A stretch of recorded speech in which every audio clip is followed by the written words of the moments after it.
یا نبی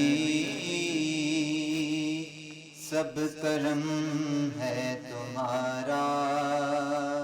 اعوذ باللہ من الشیطان الرجیم. بسم اللہ الرحمن الرحیم. اللہم صلی علی سیدنا و حبیبنا و شفیعنا و کریمنا و رؤوفنا و نورنا و ملجانا و مأوانا و مولانا محمد صلی اللہ علیہ وآلہ و صحبہ وبارک وسلم. یا صاحب الجمال و یا سید البشر من وجهک المنیر لقد نور القمر لا يمکن الثناء کما کان حقہ بعد از خدا. بزرگ توی قصہ مختصر.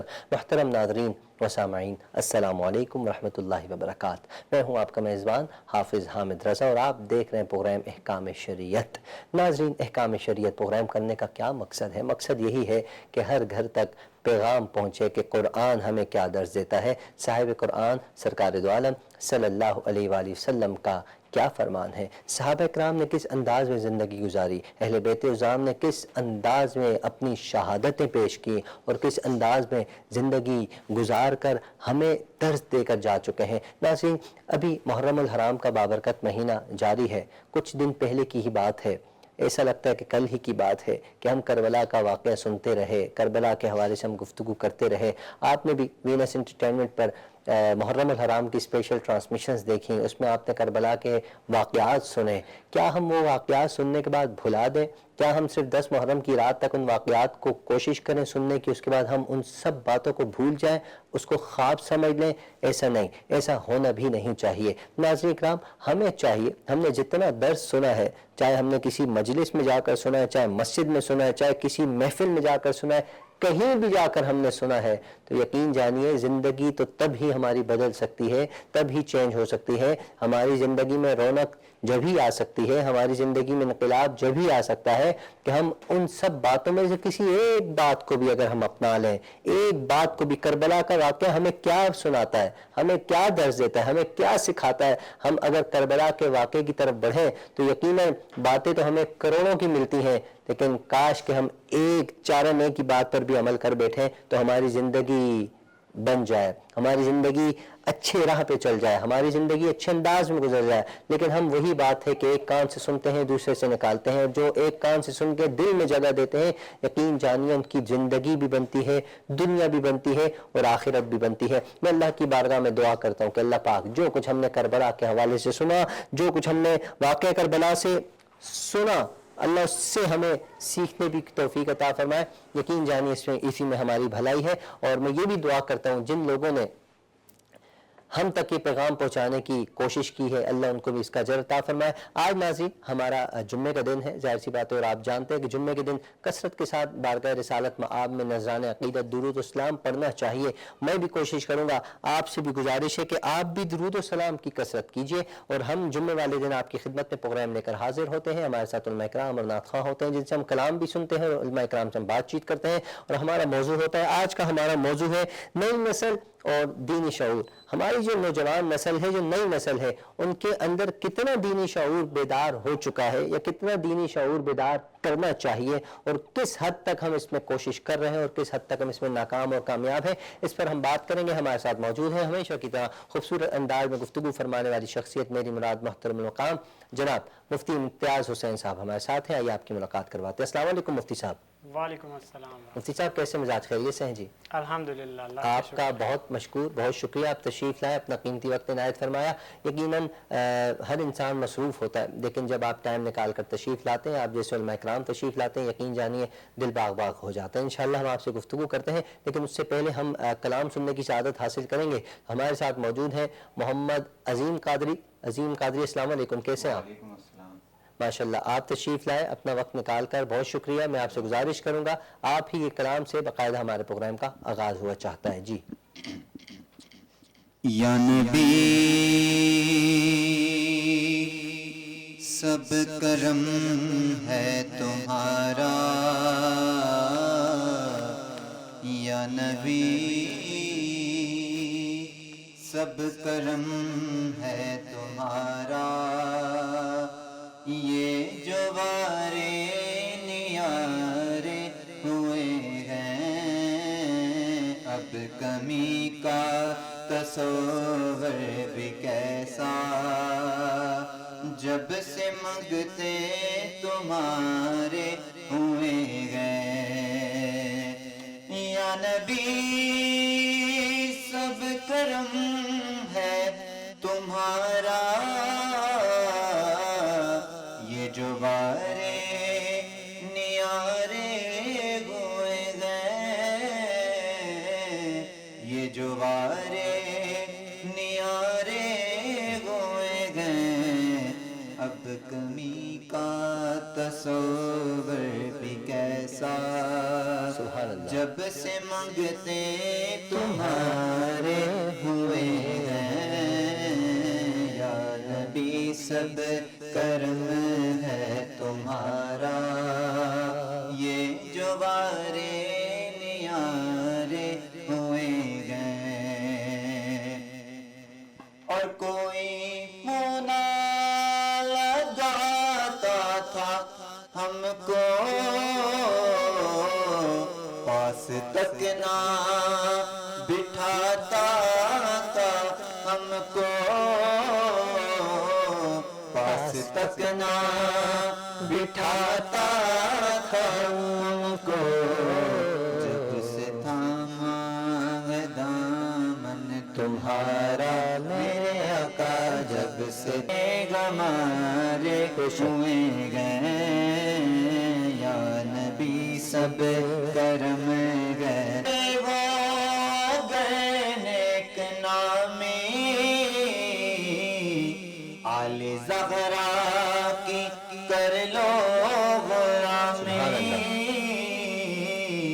آل زہرا کی کر لو غلامی، ان کے صدقے سے زاہد نیازی، پرسکون غم کے مارے ہوئے گئے، ان کے صدقے سے زاہد نیازی، پرسکون غم کے مارے ہوئے گئے، یا نبی سب کرم گئے تمہارا، یہ جو بارے نیارے ہوئے گئے، یا نبی سب کرم گئے تمہارا، یہ جو بارے سبحان اللہ۔ نیارے ہوئے گئے۔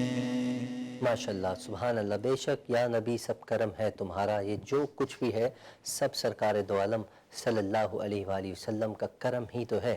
ناظرین، اگر سرکار دو عالم صلی اللہ علیہ وآلہ وسلم کا کرم شامل حال نہ ہو تو یقین جانیے ہم کچھ بھی نہیں کر سکتے۔ سرکار ہی کا کرم ہے، سرکار ہی کے کرم سے تو یہ دنیا چل رہی ہے۔ سرکار کا اگر کرم نہ ہو تو دنیا کیسے چل سکتی ہے؟ کیونکہ یہ دنیا بنی ہی تو سرکار کے لیے ہے، اور جس کے لیے دنیا بنی ہے، دو جہاں کے مالک سرور کائنات، دو جہاں کے خالق تو اللہ ہیں، لیکن اللہ نے زمانے کی کنجیاں، جنت کی کنجیاں، زندگی گزارنے کی کنجیاں، دنیا چلانے کی کنجیاں، طریقہ کار سب سرکار دو عالم صلی اللہ علیہ وآلہ وسلم کو عطا فرمایا، اور حضور کا کرم ہے۔ اللہ سے دعا کرتے ہیں کہ یہ کرم ہمیشہ شامل حال رہے تاکہ ہماری زندگی اور نکھرتی چلی جائے۔ عظیم قاضی صاحب کا شکریہ، خوبصورت انداز میں آپ نے بارگاہ رسالت میں نذران عقیدت پیش فرمائی۔ میں ناظرین اپنے موضوع کی طرف بڑھتا ہوں۔ مفتی امتیاز حسین صاحب ہمارے ساتھ موجود ہیں۔ مفتی صاحب ارشاد فرمائیے گا، دینی شعور نوجوان نسل میں یقیناً پھیلانا کوئی اتنا مشکل نہیں ہے،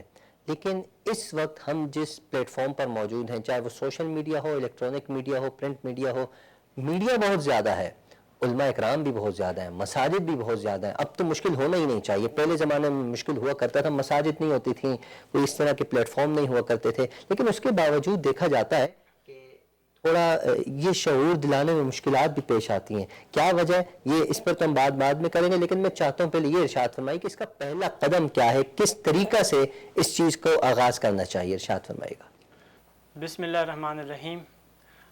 پہلے تو بہت بہت شکریہ مجھے یہاں مدعو کرنے کا، اور اس کے علاوہ چونکہ پچھلے دن جو گزرے ہیں کربلا کے، اور اس میں بھی ہمیں بہت زیادہ سبق ملتا ہے، جس کا انٹرو میں آپ نے ذکر کیا۔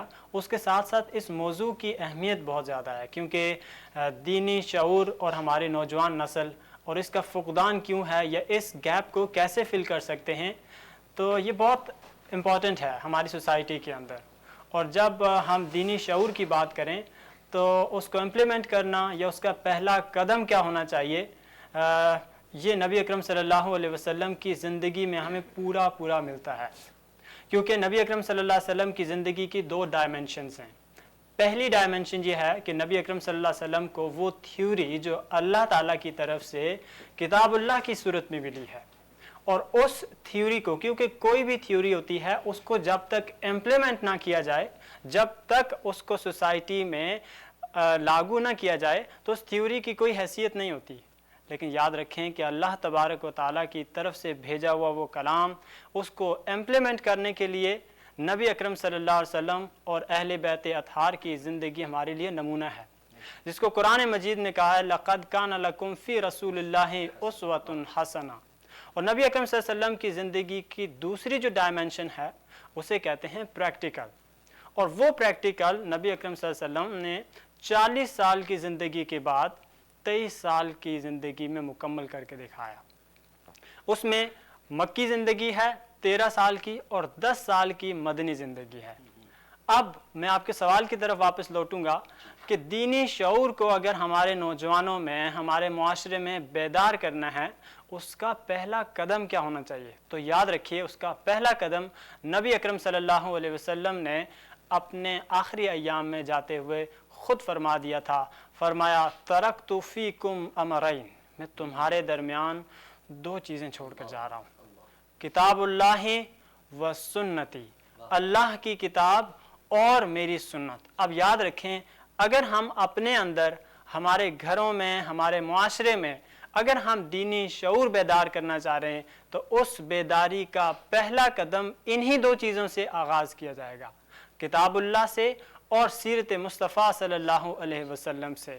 اور یقین جانیے جب ہم گھر میں رہتے ہیں، ہمارے بچے ہیں، ہمارے خاندان میں مختلف لوگ مل کر رہتے ہیں، جو خاندان بنتا ہے، جو سوسائٹی بنتی ہے، تو اس سوسائٹی میں سب سے جو بنیادی چیز ہے، جو سیکھنے کا مرحلہ ہوتا ہے، بچے جب سیکھتے ہیں تو وہ صرف کوئی چیز پڑھ کر نہیں سیکھتے، بعض چیزیں وہ دیکھ کر سیکھتے ہیں، بعض وہ سننے سے، بعض وہ سون کر سیکھتے ہیں۔ تو سیکھنے کے مراحل بہت سارے ہوتے ہیں۔ تو دینی شعور کو اگر ہم ان کو سمجھانا اور سکھانا چاہ رہے ہیں تو اس کو سکھانے کے لیے ہمیں کیا کرنا چاہیے؟ ہم خود ویسے ہی بن جائیں، کیونکہ جب تک ہم ان کے لیے رول ماڈل نہیں بنیں گے، ان کے لیے ایک بہترین مثال نہیں بنیں گے، ہم ان کو کبھی بھی نہیں سکھا سکتے۔ بالکل ایسے، کیونکہ قرآن مجید میں بھی فرمایا گیا ہے کہ قو انفسکم و اہلیکم نارا، اپنے آپ کو اور اپنے اہل و عیال کو جہنم کی آگ سے بچاؤ۔ یہاں بھی پہلے آپ کے بارے میں کہا گیا، ہمارے بارے میں، قو انفسکم، پہلے اپنے آپ کو بچاؤ۔ اور اسی طرح ایک اور جگہ پر ارشاد فرمایا گیا ہے جس کا مفہوم کچھ یوں ہے کہ نماز کا حکم دو، اے ایمان والو نماز کا حکم دو، اور پھر اس کے بعد آگے فرمایا کہ اس پر تم خود بھی قائم رہو۔ اب یاد رکھیں پہلے قدم کی بات آئے، اگر ہم مثال نماز کی لے لیں تو نماز اگر ہم اپنے بچوں کو سکھانا چاہ رہے ہیں، کیونکہ نماز پلرز آف اسلام میں سے ہے، تو اس نماز کو سکھانے کے لیے، اس دینی شعور کو بیدار کرنے کے لیے ہمیں خود اس پر قائم رہنا ہوگا۔ اگر ہم خود قائم نہیں ہیں تو پہلا قدم کیا، کوئی بھی قدم لیں، کامیاب نہیں ہو سکتے۔ بالکل ایسے ہی۔ تو اس عمل کی ہمیں زیادہ سے زیادہ ضرورت پڑے گی کہ جب ہمارے معاشرے کا کوئی بھی فرد ہے، وہ بچہ ہے، وہ بڑے ہیں، یا والدین میں سے کوئی بھی ہے، تو وہ کوئی بھی کام کرتا ہے، کوئی بھی ایکشن لیتا ہے، اس ایکشن کا ہر طرح سے اس بچے پر اثر پڑے گا، چاہے وہ اچھا اثر پڑے یا وہ برا اثر پڑے، لیکن اس کام سے اس بچے نے کیا سیکھا، کیا اچھا سیکھا یا برا سیکھا، اس کو آپ نے ضرور سوچنا ہوگا۔ اور اس کے ساتھ ساتھ میں ایک اور چیز کو بھی ایڈ کروں کہ یقیناً ہمیں سوسائٹی میں اس چیز کو سوال کیا جاتا ہے کہ دینی شعور کس طرح بیدار کیا جائے، ہمارے بچے نماز سے دور ہیں، ہمارے بچے اچھا کام نہیں کرتے۔ تو یاد رکھیں کہ کسی بھی اچھے کام کے لیے پہلا یہ ہے کہ آپ خود اچھے بن جائیں، اور دوسرا سب سے اہم یہ ہوتا ہے کہ آپ کی سوسائٹی کے اندر کسی کو باؤنڈ نہ کریں۔ یقیناً اگر آپ مذہب کو، دین کو بھی دوسرے پر سختی سے لاگو کرنے کی کوشش کریں گے نا، تو وہ بچہ کچھ دن آپ کی شاید سنے گا، لیکن ایک وقت آئے گا وہ وہاں سے آگے سے ایک ریاکٹ آئے گا۔ کیونکہ نبی اکرم صلی اللہ علیہ وسلم نے بھی جب دین پھیلایا ہے تو شروع کے ایام میں ریاکٹیو نہیں تھے، جب نبی اکرم صلی اللہ علیہ وسلم نے مکہ سے مدینہ کی طرف ہجرت کی تو ہجرت کرنے کے بعد وہاں جا کر ریئیکٹیو رسپانس انہوں نے دیا ہے. تو اس کے لیے ضروری یہ ہے کہ پہلے ہم اپنی اسٹریٹجی کو پلان کریں اور پھر امپلیمنٹ کریں. ماشاء اللہ مفتی صاحب بہت خوبصورت انداز ہے آپ کا. جی تو چاہتا ہے کہ آپ بولتے چلے جائیں اور ہم سنتے چلے جائیں، لیکن ہماری بھی ایک چھوٹی سی مجبوری ہے، بریک لینا بہت ضروری ہے. ہم آپ کی بات کو کنٹینیو کریں گے لیکن مختصر سے بریک کے بعد. یا نبی سب کرم ہے تمہارا، یا نبی سب کرم ہے تمہارا.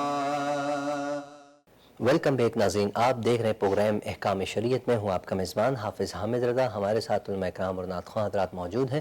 ہم نعت کی طرف بڑھتے ہیں. علامہ صاحب سے پھر ہم گفتگو جاری رکھتے ہیں. میں گزارش کروں گا عظیم قادری صاحب سے کہ بارگاہ رسالت مآب میں نذرانہ عقیدت پیش فرمائیں.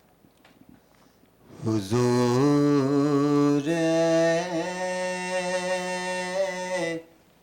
سا کوئی انتظام ہو جائے، حضور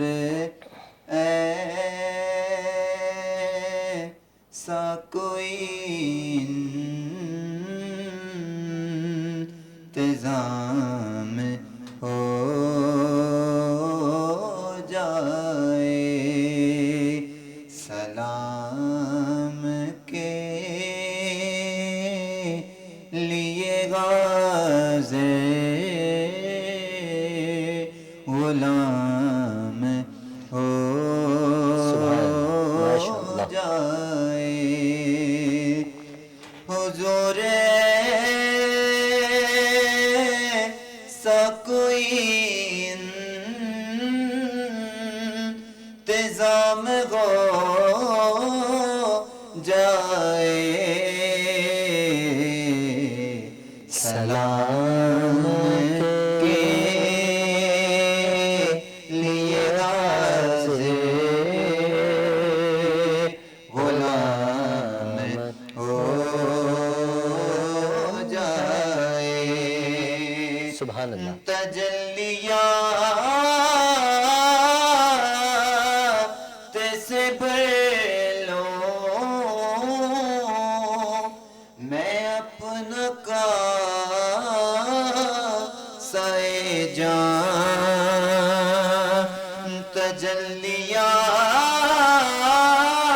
تجلیات سے بھر لو میں اپنا کاسۂ جان. کبھی جو ان کی گلی میں قیام ہو جائے، کبھی جو ان کی گلی میں قیام ہو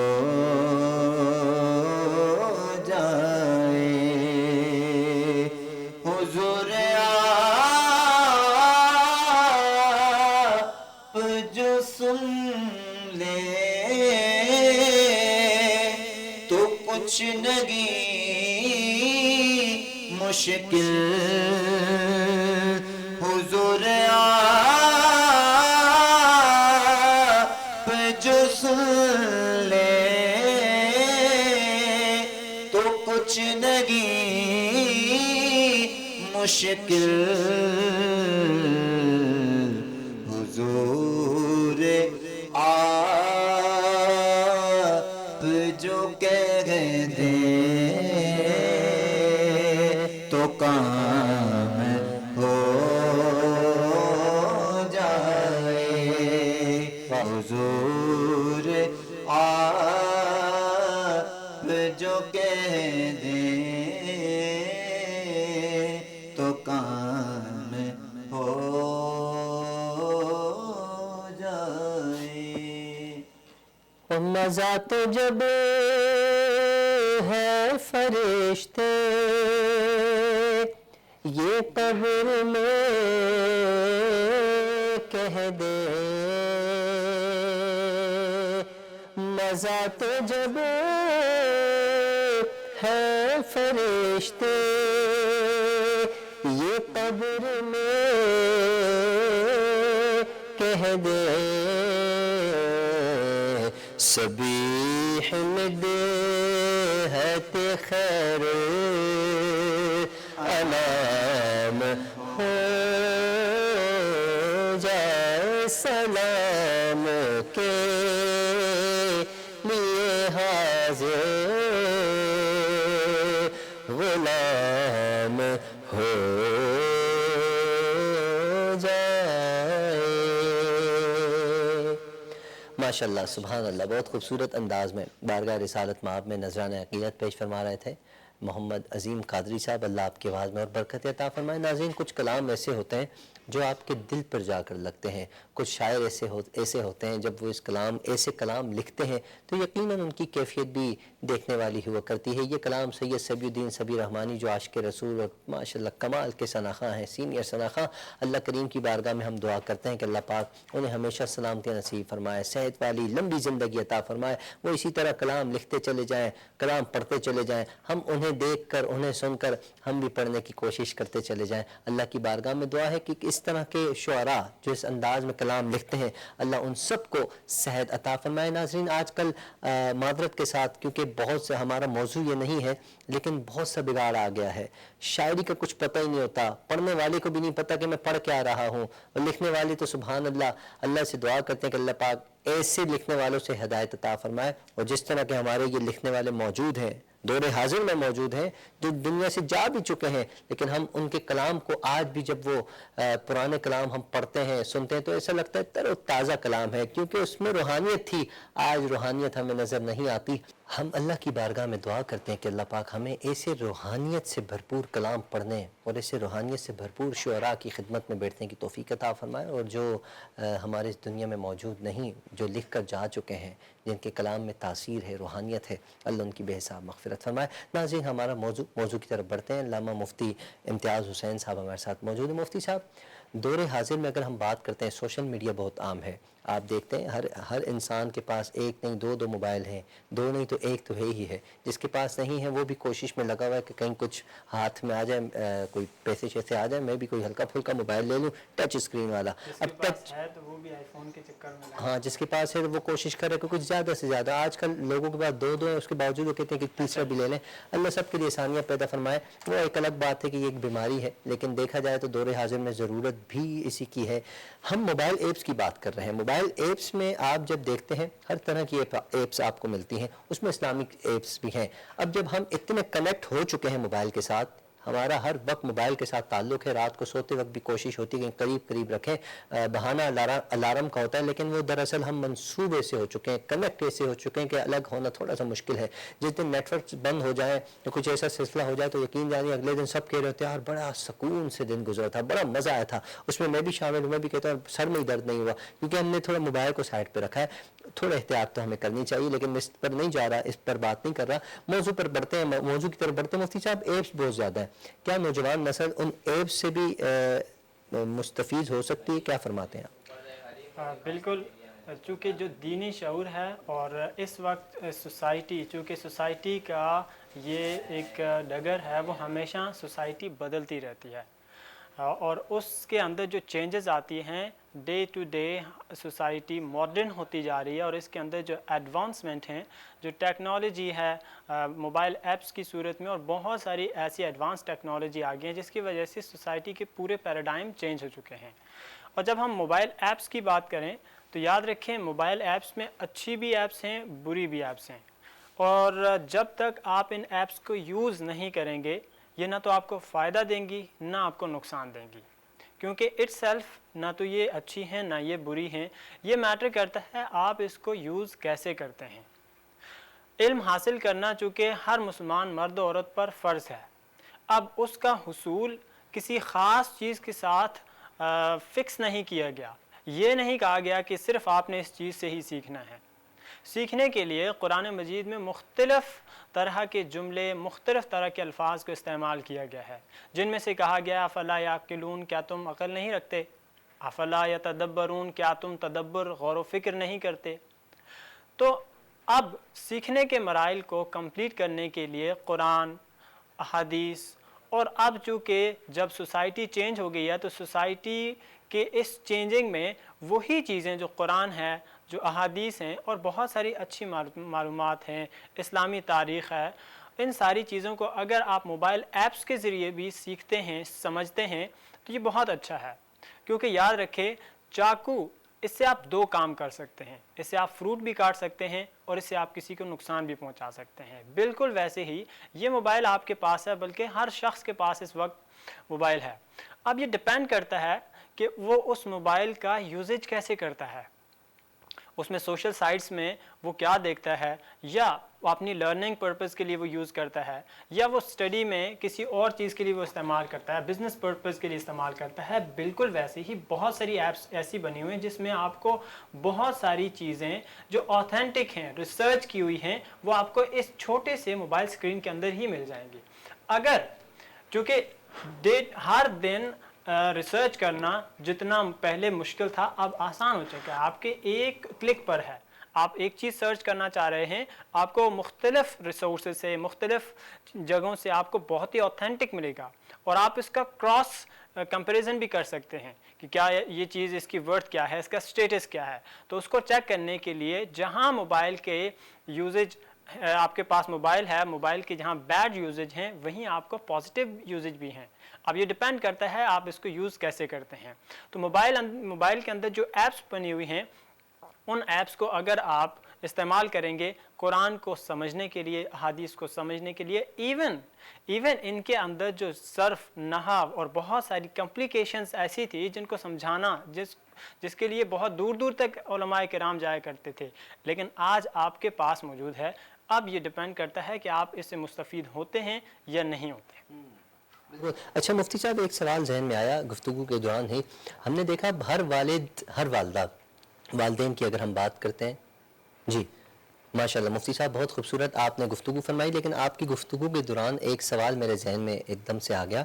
ہم جب نظر دوہراتے ہیں معاشرے کے اندر، ہر والدین، بچے کے والد ہوں یا والدہ ہوں، والدین کی میں بات کر رہا ہوں، وہ کوشش کرتے ہیں کہ میرا بچہ اچھی راہ کی طرف گامزن ہو جائے، اسلام کی طرف آ جائے۔ جو مسلمان والدین ہیں ان کی کوشش ہوتی ہے بچہ نماز پڑھے، پرہیزگار بن جائے، والدین کا ادب و احترام کرے، لیکن دیکھا جائے تو اب والدین تھوڑے سے ناکام ہو رہے ہیں، مجھے ایسا لگتا ہے۔ اس کی وجہ کیا ہو سکتی ہے، آپ بتائیں پلیز۔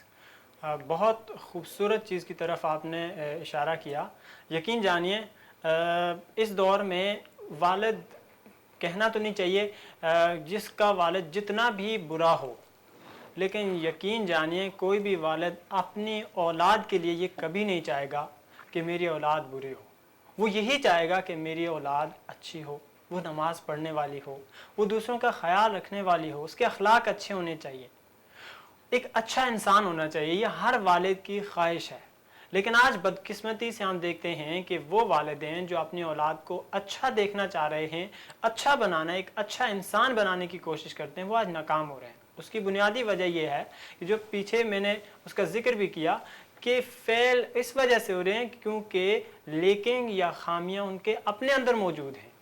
جب تک وہ چیز جو مجھے میں نہیں ہے، میں وہ آپ میں ٹرانسفر نہیں کر سکتا، میں آپ کو وہ سمجھا نہیں سکتا، اگرچہ میں وہ کوشش بھی کروں، تو جب تک میرے اندر وہ چیز موجود نہیں ہوگی، میرے اندر موجود نہ ہونے کی وجہ سے میں وہ آگے آپ تک منتقل بھی نہیں کر سکتا۔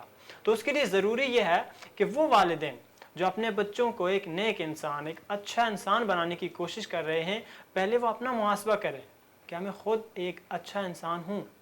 اگر ایک والد اپنے بچے کو یہ کہتا ہے کہ بیٹا کبھی جھوٹ نہیں بولنا، ہمیشہ سچ بولنا، لیکن اسی وقت دروازے پر کوئی ایک بندہ آتا ہے اور وہ کہتا ہے کہ اپنے بابا کو بلائیں، واپس آ کر بچہ اسے پوچھے اور بچے کو یہ کہے کہ جاؤ اور اس کو کہہ دو کہ بابا یہاں پر موجود نہیں ہے۔ اب مجھے آپ حامد بھائی یہ اس بات کا جواب دیں کہ کیا اس بچے کے ذہن میں یہ خیال نہیں آئے گا؟ بچے آپ کے حکم، بچے آپ کے بتانے سے زیادہ آپ کے کام سے سیکھتے ہیں۔ بچہ یہ ضرور سوچے گا کہ ابو تو مجھے یہ کہتے ہیں کہ سچ بولنا ہے، لیکن بالعین وہاں آپ دیکھیں آپ کے اس کا جو والد ہے وہ اس کو جھوٹ بلوا رہا ہے، تو اس کا کبھی بھی امپیکٹ نہیں ہوگا. اس کے لیے یہ ہے کہ اب والدین خود ٹھیک ہو جائیں. گھر کے اندر آپ کبھی اس کو آبزرو کریں، کبھی اس کا ایکسپیریمنٹ کریں. آپ یوں کریں کہ 5 سے 10 یا جتنے بھی آپ کے گھر میں افراد ہیں وہ سارے اکٹھے ہو جائیں، اور ایک دن کے لیے آپ یہ تیار کر دیں کہ ہم بچوں کے سامنے موبائل نہیں یوز کریں گے، اور آپ کتاب کھول کر بیٹھ جائیں. بھلے نہیں پڑھنا نہیں پڑھیں، لیکن آپ ایکٹنگ کریں، کتاب پڑھنے کی کوشش کریں. یقین جانیں وہ 2 سال بچہ، 2.5 سال کا بچہ وہ ڈھونڈے گا کہیں سے، وہ پین لائے گا، کہیں سے وہ پیپر لائے گا، کہیں سے کاپی لا کر آپ کی طرح ہی وہ بھی ایکٹ کرے گا. اسے پڑھنا نہیں آتا، لیکن کیونکہ آپ یہ کر رہے ہیں اس لیے وہ بچہ بھی وہی کرنے کی کوشش کرے گا. تو یقین جانیں اگر آپ اپنے بچوں کو اچھا بنانے کی کوشش کر رہے ہیں، اچھا انسان بنانے کی کوشش کر رہے ہیں، تو اس کے لیے آپ خود اچھے بن جائیں. اس کے ساتھ ساتھ میں یہاں پر ایک اور چیز بھی ایڈ کروں گا جی. کہ اکثر والدین یہ زور دیتے ہیں کہ ہمارا بچہ گریڈز میں اچھا ہونا چاہیے، اسکول میں اس کی پرفارمنس بہت اچھی ہونی چاہیے، وہ فرسٹ پوزیشن میں، سیکنڈ یا تھرڈ پوزیشن میں آنے چاہیے، 90+ اس کے نمبر ہونے چاہیے. جہاں یہ ساری چیزیں ضروری ہیں وہیں بچے کو یہ بھی سکھائیں کہ آپ نے سوشل ریلیشنز کیسے بنانے ہیں، آپ نے کسی خاص سچویشن میں، کسی خاص موقع میں کیسے ہینڈل کرنا ہے سچویشن کو. بہت سارے والدین کے اندر یہ فقدان بھی ہے کہ وہ اپنے بچوں کو یہ تک نہیں سکھا پاتے کیونکہ وہ گھر میں اپنا ٹائم نہیں دے پاتے. ان کو والدین کے ساتھ رہنا نہیں آ رہا ہوتا، دوسرے لوگوں کے ساتھ ان کی کولیبوریشن نہیں ہوتی. تو جہاں وہ ایکسٹرا چیزیں ان کو پرووائڈ کر رہے ہوتے ہیں وہیں اس لیکنگ کی وجہ سے بہت بڑا نقصان کر جاتے ہیں. تو اس امر کی بھی ضرورت ہے کہ جہاں انہیں اچھا انسان بنا رہے ہیں تو اس کے مختلف پہلوؤں کو مد نظر ضرور رکھیں. بالکل مفتی صاحب، بہت خوبصورت آپ نے بات کی اور آپ نے بہت اچھی طرف اشارہ بھی کیا. آپ کی گفتگو کے دوران تو سوالات بہت سے آ رہے ہیں. یقیناً اس میں ساری غلطی جو ہے ہماری اپنی ہوتی ہے. جو آپ فرما رہے تھے ایک دن کتابیں لے کر بیٹھ جائیں تو یقیناً بچہ پینسل کاپی ڈھونڈنے لگ جائے گا. اس پر ہم بات کرتے ہیں، کچھ سوالات بھی ہیں، ہم کوشش کرتے ہیں جانیں کہ آخر وجہ کیا ہے، ہم ایسا کر کیوں نہیں پا رہے، بچوں کو ترکیب کیوں نہیں دے پا رہے، بچوں کو اس رستے پر لا کیوں نہیں پا رہے. اس پر بھی بات کرتے ہیں، لیکن بریک کے بعد ناظرین ملتے ہیں مختصر سے وقفے کے بعد. یا نبی سب کرم ہے تمہارا، یا نبی سب کرم ہے تمہارا. ویلکم بیک ناظرین، آپ دیکھ رہے ہیں پروگرام احکام شریعت. میں ہوں آپ کا میزبان حافظ حامد رضا. ہمارے ساتھ مفتی صاحب موجود ہیں. مفتی صاحب گفتگو فرما رہے تھے. میں مفتی صاحب سے گزارش کروں گا، مفتی صاحب سوال کچھ یوں ہے کہ ترغیب کی تو ہم نے بات کی، ہم نے پہلا قدم بھی جاننے کی کوشش کی کہ پہلا قدم کس طرح اٹھانا چاہیے، پھر ہم نے موبائل ایپس کی بھی بات کی، پھر اس کے بعد ہم نے بچوں کی تربیت کے حوالے سے بات کی کہ ایک دن ہم جو پورا دن موبائل لیے بیٹھے ہیں، پھر ہم شکایت کرتے کہ ہمارا بچہ تو موبائل ایسے فاسٹ استعمال کرتا ہے، موبائل کے بغیر رہ ہی نہیں پاتا. اس کی وجہ یہ کہ اس کے والدین موبائل کے بغیر نہیں رہ پاتے. جیسے آپ نے اشارہ دیا بہت خوبصورت کہ ایک دن اگر ہم بکس لے کر بیٹھ جائیں تو یقیناً اگر ہم قرآن لے کر ٹوپی پہن کر اچھے طریقے سے قرآن لے کر بیٹھ جائیں تو یقیناً بچہ قرآن کی طرف تو نہیں جائے گا، لیکن وہ سپارہ ضرور ڈھونڈے گا، نورانی قاعدہ، رحمانی قاعدہ، قاعدے کی طرف بڑھے گا کہ کہیں جس سپارہ مل جائے وہ آ کر بیٹھ جائے گا. اس طرح اگر ہم ایک ہفتہ لگاتار اس طرح ہم کرنے لگ جائیں تو یقیناً ہمارا بچہ اس رستے پر آ سکتا ہے. ہمارے ہاتھ میں ہے اپنے بچے کو اچھی راہ دکھانا، ہمارے ہی ہاتھ میں اپنے بچے کو غلط راہ دکھانا. لیکن ہم غلط راہ دکھا کر بھی اس پر ہم خوشی محسوس کریں تو بڑا تیز موبائل چلاتا ہے، گیم تو ایسے کھیلتا ہے کہ بڑے بڑے نہیں کھیل سکتے، وہ اس لیے بیچارہ گیم ایسے کھیل لیتا ہے کہ ہم موبائل چھوڑتے ہی نہیں ہیں. اس میں بھی شامل ہوں. مجھے بھی اس پر کوشش کرنی چاہیے کہ میں بچوں کے سامنے موبائل کم یوز کروں. ویسے بھی کم یوز کرنا چاہیے کام کے لیے. کوشش کرنا چاہیے کہ جب بچے آپ کے سامنے موجود ہوں اس وقت آپ کوشش کریں قرآن پڑھیں. دنیاوی کتب بھی بہت ہیں، آپ کوئی بھی کتاب پڑھیں تاکہ بچے کی طرف پڑھنے کی اہمیت جو ہو اجاگر ہو، بچے اس کی طرف بڑے. مفتی صاحب فرمائیے کہ تربیت کیسے کرنی چاہیے، کوئی آسان رستہ دکھا دیجیے، آسان رستہ بتا دیجیے تاکہ میں اس پر عمل پیرا ہو سکوں. بہت خوبصورت. یقیناً ہم حل کی طرف اگر ہم جائیں تو اس وقت ہمارے پاس ماڈل سوسائٹیز بھی پڑی ہوئی ہیں جن میں آپ دیکھیں مذہب سے دور رہ کر اگر آپ کریٹیوٹی کی بات کریں، بچوں کو انگیج رکھنے کی بات کریں، تو آپ کے پاس اس دنیا میں بہت ساری ایسی ماڈل سوسائٹی پڑی ہوئی ہیں کہ ان کے بچوں کو آپ دیکھیں وہ کیسے انگیج کر کے رکھتے ہیں. اگر آپ چائنا چلے جائیں، اگر آپ یورپ کی طرف جائیں، میں یہاں چائنا کی اگزامپل اس لیے لے رہا ہوں کہ چائنا اس وقت بیکمنگ، آپ یوں سمجھ لیں کہ دنیا کا طاقتور ملک بننے جا رہا ہے۔ اس کی وجہ یہ ہے کہ اس نے اپنے بچوں کو اس طرح انگیج کیا ہوا ہے کہ وہ اپنے بچوں کو رٹواتے نہیں ہیں۔ انہوں نے ایک ایسا ایریا بنایا ہوتا ہے، اس ایریا کے اندر مختلف چیزیں رکھی ہوتی ہیں، بچوں کو کھلی چھوٹ دی ہوتی ہے کہ بناؤ کیا بنانا چاہ رہے ہو۔ کوئی پینٹنگ بنا رہا ہے، کوئی وہاں پر کوئی اور چیز بنا رہا ہے، کوئی اور آرٹ کر رہا ہے، کوئی الگ الگ چیزیں بنا رہے ہیں۔ اس کے آنر کو، اسکول کا آنر ہو یا کسی کلب کا یا کسی بھی جگہ کا، تو وہ اس کو پتہ ہے کہ ان بچوں کی بنائی ہوئی چیز سے میں کچھ کماؤں گا نہیں، لیکن اسے پتہ ہے کہ آج سے 10 سال بعد یہ کریٹیوٹی اتنے عروج پر چلی جائے گی کہ اس سے نہ صرف مجھے بلکہ میرے ملک کو بھی فائدہ ہوگا، کیونکہ وہ سیکولر اور اسلام سے ان کا کوئی تعلق نہیں ہے، تو وہ ان کا سوچنے کا طریقہ الگ ہے۔ اگر ہم اپنے بچوں کو بھی بہتر کرنے جا رہے ہیں تو ہم ان کی کریٹیوٹی اور ان کی ایکٹیویٹی پر نظر رکھیں۔ ہمارا بچہ کر کیا رہا ہے، 24 گھنٹے میں سے کتنے گھنٹے پڑھ رہا ہے، 24 گھنٹے اس کے کیسے گزر رہے ہیں، ہمارا بچہ کن بچوں کے ساتھ کھیل رہا ہے، کن کے ساتھ اٹھ رہا ہے، کن کے ساتھ بیٹھ رہا ہے۔ اگر آپ اپنے بچے پر نظر نہیں رکھ سکتے تو معذرت کے ساتھ کل آپ یہ شکوہ بھی مت کریں کہ ہمارا بچہ خراب ہو گیا ہے، کیونکہ شروع کس نے کیا، آپ نے شروع کیا۔ تو کیونکہ اب جہاں آپ بچے کو خوراک مہیا کرتے ہیں، لباس مہیا کرتے ہیں، جہاں اس کی دیگر ضروریات زندگی آپ اس کو پرووائڈ کرتے ہیں، وہیں آپ کی یہ بھی ذمہ داری بنتی ہے کہ آپ دیکھیں اس بچے کے اندر جو نئی ابھرتی ہوئی ضروریات میں سے ان کا وہ حصول کیسے کر رہا ہے، کہاں کہاں وہ رہ رہا ہے، کن دوستوں کے ساتھ۔ اور یاد رکھیں کہ وہ ایک مشہور ایک حدیث بھی ہے کہ الرجل علی دین خلیلہ، کہ آدمی اپنے دوست کے دین پر ہوتا ہے۔ دیکھیں آپ کا بچہ، آپ کا بیٹا، آپ کا رشتہ دار وہ کن لوگوں کے ساتھ ہے، کیونکہ بالآخر وہ وہی بن جائے گا جن کے ساتھ وہ اٹھتا بیٹھتا ہے۔ اور یاد رکھیں کبھی بھی سست اور کاہل نہ ہونے دیں، نہ خود نہ انہیں، کیونکہ لیزینس جو ہے نا یہ انسان کے لیے موت ہے۔ جب انسان یہ تہیہ کر لے گا، اپنا کمفرٹ زون ڈھونڈ لے گا، اس کمفرٹ کے اندر وہ رہنا شروع کر دے گا، وہیں سے اس کا ڈاؤن فال سٹارٹ ہو جائے گا۔ تو یاد رکھیں ہر دن زیادہ نہیں، ایک سٹیپ پہلے سے بہتر بننے کی کوشش شروع کریں۔ خود بھی ہمیں یہ سیکھنا چاہیے اور اپنے بچوں کو بالخصوص یہ سکھانا چاہیے کہ آپ کا کمپٹیشن کسی اور کے ساتھ نہیں ہے۔ ہر بندے کی سچویشن مختلف ہوتی ہے، میرے مسائل الگ ہیں، آپ کے مسائل الگ ہیں، تو اس کے لیے ضروری یہ ہے کہ آپ اپنا کمپٹیٹر خود کو تصور کیجئے، کیا میں جو کل تھا آج میں اس سے بہتر ہوا ہوں یا نہیں ہوا ہوں۔ کیونکہ اگر آپ اپنا کمپیریزن کسی اور شخص کے ساتھ کرتے رہیں گے تو آپ کبھی آگے نہیں بڑھ سکتے ہیں۔ اس کی نوعیت الگ ہے، آپ کے پرابلمز الگ ہیں، تو اس کا سلوشن بھی الگ ہوگا۔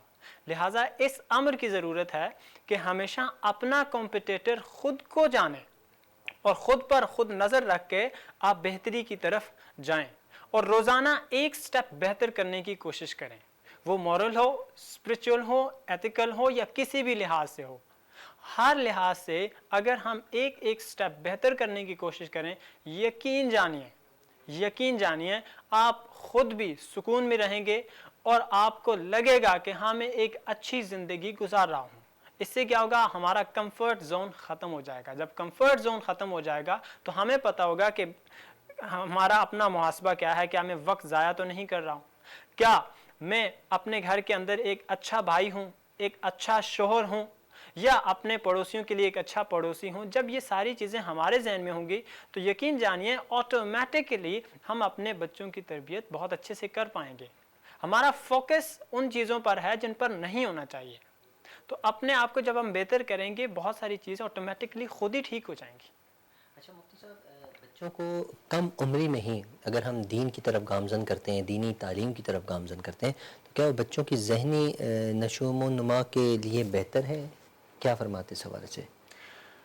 دیکھیے بچے کی جو ذہن ہوتا ہے اور اس کے اندر جو سیکھنے کی چاہ ہوتی ہے وہ بہت فلیکسیبل ہوتی ہے. اس کو کسی بھی طرف آپ لگا دیں گے نا تو وہ بہت جلدی سے اس کے اندر اپنے آپ کو ایڈجسٹ کر لے گا. اور نبی اکرم صلی اللہ علیہ وسلم کی سیرت میں اگر ہم دیکھیں تو آپ اپنے ساتھ جو وہاں مدینے کے چھوٹے چھوٹے بچے تھے جب ان کی تربیت کرتے ہیں اور بالخصوص حضرت امام حسن اور امام حسین رضی اللہ تعالیٰ عنہ کی جب وہ تربیت کرتے ہیں تو کبھی ان پر زور زبردستی نہیں کی ہے. بچوں کے ساتھ آپ صلی اللہ علیہ وسلم خود دوڑ بھی لگایا کرتے تھے. اس دوڑ میں جیتنے والے کو گلے سے لگا کر ریوارڈ بھی دیا کرتے تھے. لیکن اس ہنسی خوشی پیار اور محبت کے ذریعے کب نبی اکرم صلی اللہ علیہ وسلم نے انہیں نماز کا طریقہ سکھایا, کب انہیں وضو کا طریقہ سکھایا, اسپیشلی بیٹھ کر نہیں سکھایا. وہ دیکھتے دیکھتے سیکھ گئے. اور ایک وقت آتا ہے, ایک روایت میں آتا ہے کہ ایک بوڑھے بزرگ آئے اور وہ وضو بنا رہے تھے. جب وہ وضو بنا رہے تھے تو وضو بناتے بناتے انہیں حضرت امام حسن اور امام حسین دیکھ رہے تھے اور انہوں نے اس بوڑھے شخص نے وضو غلط بنایا. اب نواسہ رسول دونوں دیکھ رہے ہیں, انہوں نے پتہ ہے کہ یہ وضو کا طریقہ وہ نہیں ہے جو نبی اکرم صلی اللہ علیہ وسلم نے ہمیں سکھایا ہے. درستگی بھی کرنی ہے لیکن طریقہ کیسے اپنایا ہے اس طرف میں آپ کی توجہ چاہوں گا کہ وہ دونوں بچے اس بزرگ شخص کے پاس جاتے ہیں اور کہتے ہیں کہ ہم وضو بنا رہے ہیں, آپ دیکھنا ہم میں سے کون وضو ٹھیک بنائے گا. جب وضو بنانا شروع کیا تو کیونکہ نبی اکرم صلی اللہ علیہ وسلم خود ان کے معلم تھے, سکھانے والے تھے, تو وضو کا طریقہ دیکھ کر وہ بوڑھا شخص جو تھا وہ رونے لگا. ان کو گلے لگایا اور گلے لگانے کے بعد ان کو یہ ریئلائز ہو گیا کہ ہاں ان کا وضو ٹھیک ہے, میرا غلط تھا. تو یاد رکھیں جب ہم اپنے بچوں کے اندر دینی شعور کو بیدار کرنے کی سکھانے کی کوشش کرتے ہیں تو ایک چیز ضروری ہے کہ ان کو باؤنڈ نہیں کریں. جب ہم ان کو باؤنڈ نہیں کریں گے تو پیار و محبت سے بچوں کے اندر اتنی فلیکسیبلٹی ہوتی ہے کہ وہ کچھ بھی سیکھ جائیں گے. تو اس امر کی ضرورت ہے کہ ہم ان کی نیچر کے حساب سے آہستہ آہستہ ہم ان کو چیزیں سکھا سکتے ہیں. ماشاءاللہ بہت خوبصورت. مفتی صاحب جاتے جاتے آپ نے جو آخر میں واقعہ سنایا, یقیناً یہ واقعات ایسے ہوتے ہیں کہ آنکھوں میں پانی بھر آتا ہے, آنسو بھر آتے ہیں. کیونکہ دیکھیں نا, تربیت ہو تو ایسی ہو, پھر آگے اصلاح ہو تو ایسی ہو, بچے ہوں یا جوان ہوں یا پھر کربلا کے میدان ہوں, ہمیں ہر جگہ سے ان کی طرف سے تربیت ایسی ملتی ہے, اصلاح ایسی ملتی ہے کہ جہاں کسی کا دل نہ ٹوٹے. کمال ہے جی. اللہ پاک ان کے صدقے ہماری مغفرت فرمائے, اللہ ان کے صدقے ہماری مسکراہٹیں سلامت رکھے. جو پریشان ہے اللہ سب کی پریشانیوں کو دور کرے, جو خوش ہے اللہ پاک ان سب کی خوشیوں کو برقرار رکھے. مفتی صاحب آپ کا بہت مشکور ہوں, آپ نے اپنے قیمتی وقت میں سے ہمیں وقت عنایت فرمایا اور یقین جانیے آپ کا انداز گفتگو کمال ہے. کسی دن ہم آپ سے صرف اور صرف یہ جاننے کی کوشش کریں گے, ایک پروگرام اس پر رکھیں گے کہ جس طرح آپ گفتگو کرتے ہیں, آپ نے بھی تو کہیں سے جو سیکھا ہوگا, یہ کس طرح آیا, اور اس کو میں اگر اپلائی کرنا چاہوں, ہمارے ناظرین کی نوجوان نسل جو موجود ہے ہمارے ناظرین میں, وہ اگر اس کو اپلائی کرنا چاہیں تو اس کا کیا طریقہ کار ہے, اس پر بھی ہم بات کریں گے انشاءاللہ. بہت جلد اس پر پروگرام کریں گے انشاءاللہ. ناظرین اکرام, پروگرام کا وقت اختتام کی جانب ہے. آپ سے گزارش ہے, جمعہ کا دن ہے, کثرت کے ساتھ درود و اسلام کا نذرانہ پیش کرتے رہیں بارگاہ رسالت مآب میں, اور ہم نے بھی اپنی خاص دعاؤں میں یاد رکھیں. سب کا خیال رکھیں. انشاءاللہ پھر ہوتی ہے اگلے جمعے کو آپ سے ملاقات. السلام علیکم ورحمۃ اللہ وبرکاتہ.